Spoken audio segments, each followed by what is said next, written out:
There's this quote by activist and punk rock musician Jello Biafra that I love. He says, "Don't hate the media, be the media." I'm an artist.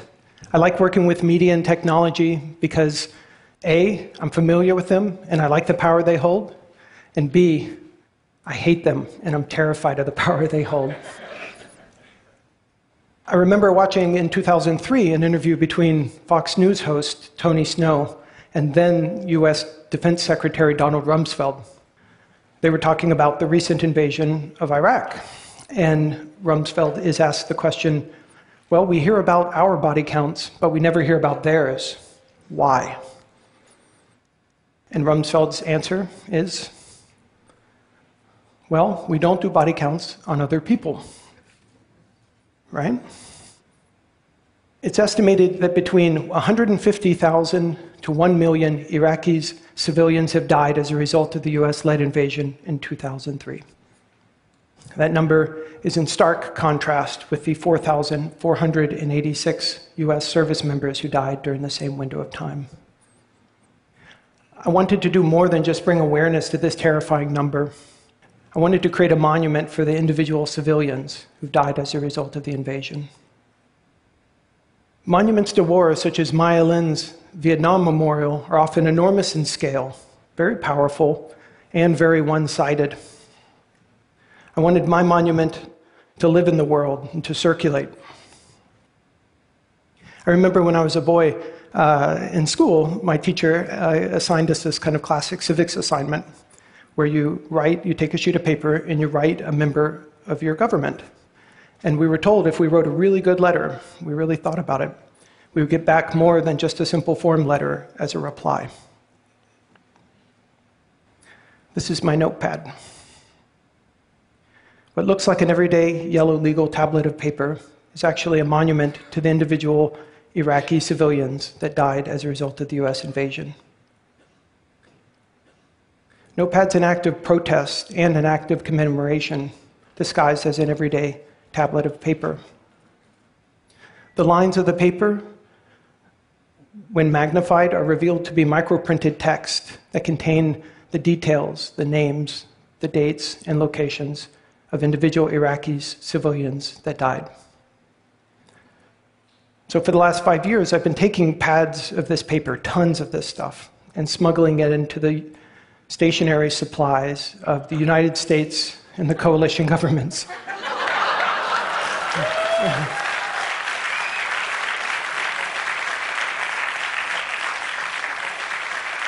I don't have to tell you guys, this is not the place to discuss how I did that.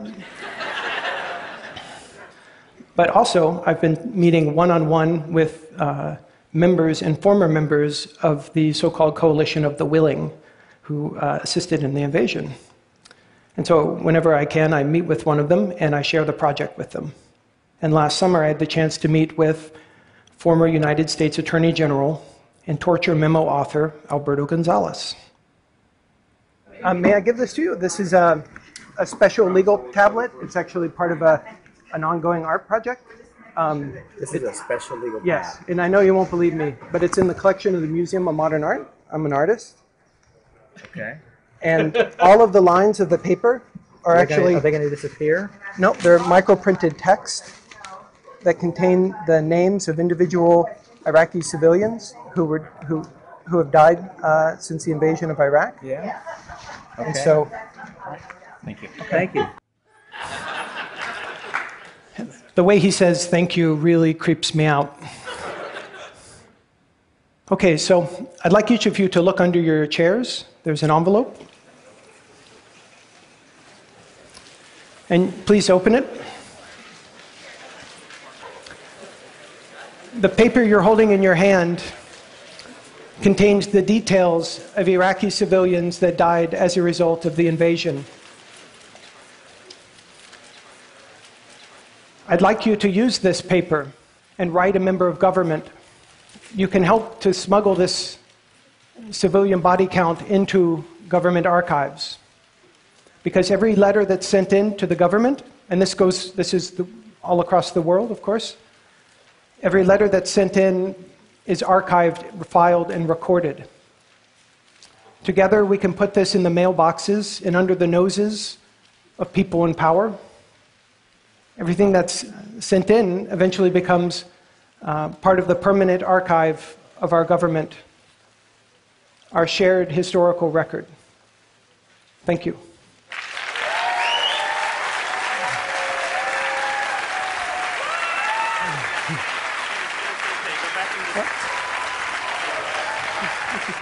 So, tell me, Matt, how did this idea come into your head of Notepad? Well, I just finished a project that dealt with the U.S. coalition side of the war, and it was a black armband that was called the improvised empathetic device, which accumulated in real time the names, ranks, cause of death, and location of service members, U.S. service members who had died overseas. And each time the Department of Defense or CENTCOM would release their data, it would stab me in the arm. And so I became aware that there is a spectacle associated with our own people who are dying overseas, but the disproportionate amount of casualties were the civilian casualties. Thank you so much. Thank you.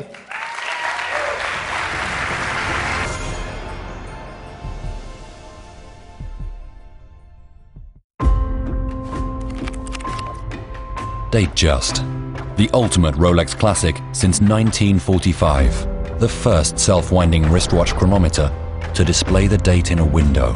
And in 1953, the first to feature the legendary Cyclops lens. With its distinctive fluted bezel, its style is forever timeless.